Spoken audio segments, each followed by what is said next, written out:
Magandang araw! Ang ating tatalakayin sa Araling Panlipunan ay tungkol sa mga sinaunang kabihasnan sa kalupaan at bilang pagpapatuloy ng inyong napag-aralan tungkol sa mga sinaunang kabihasnan sa kalupaan, narito ang kaharian ng Ayutthaya noong 1351 hanggang 1767.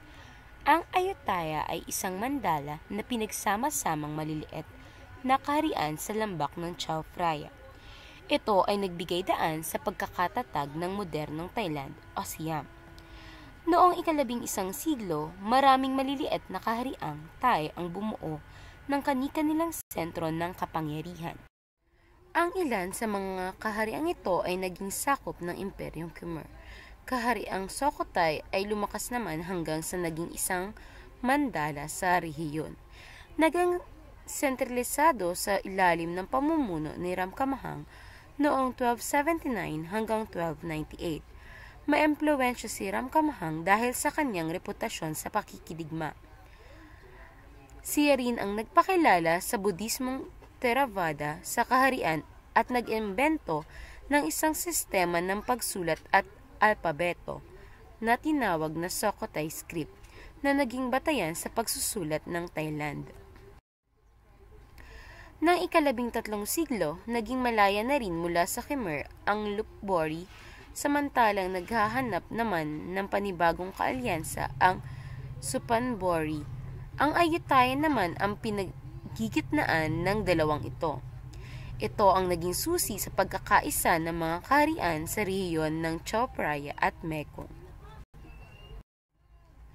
Noong 1351, itinatag ni Yotong ang pinagkaisang kaharian ng Ayutthaya at kinilala bilang Ramathibodi.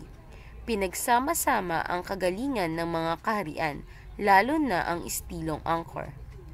Pakikipag-alyansa sa pamamagitan ng pagpapakasal at koneksyong pangkalakalan sa mga Tsino. Naging katunggali ng Ayutthaya ang Imperyong Khmer. At sa ilalim ng sistemang mandala, naging tributaryo ng Ayutthaya ang Sukhothai simula 1378. Niyakap ng Ayutthaya ang kagalingan ng Sukhothai sa pamamahala, pakikidigma, relihiyon, wika at sistema ng pagsulat. At noong ika-13 siglo, naging aktibo ito sa pakikidigma sa mga kalapit na kaharian. Naging tanyag din sila sa paggamit ng elepante.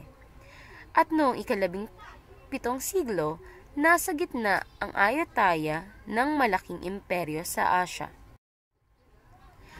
At noong 1656 hanggang 1688, pagdating ng pamumuno ni Narai, naging mayaman at makapangyarihan ang kaharian ng Ayutthaya sa Timog Silangang Asya.